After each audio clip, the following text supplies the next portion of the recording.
कभी सोचा है कि इस ब्रह्मांड की शुरुआत कहाँ से हुई? जब कुछ भी नहीं था, ना समय, ना स्थान, ना प्रकाश, तब क्या था? ऋग्वेद का नासदी सूक्त इस प्रश्न का सबसे पुराना उत्तर देता है और शायद सबसे वैज्ञानिक भी। वो कहते हैं, there was neither being nor non being then.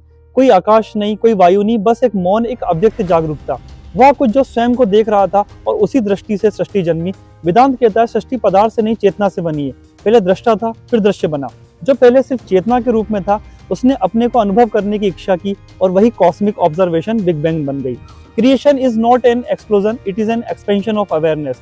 Modern physics भी यही कहती है कि क्वांटम वैक्यूम में नथिंगनेस भी एनर्जी से भरा होता है। वर्चुअल पार्टिकल्स लगातार उत्पन्न और विलीन हो रहे हैं। यही वही अवस्था है जिसे ऋषियों ने कहा the darkness hidden with in darkness. लेकिन फिर ध्यान यानी तप से एक चेतन बिंदु जागा और वही बना हिरण्यगर्भ, द गोल्डन वॉर्म ऑफ क्रिएशन। यही प्रक्रिया हर इंसान के भीतर भी घटती है।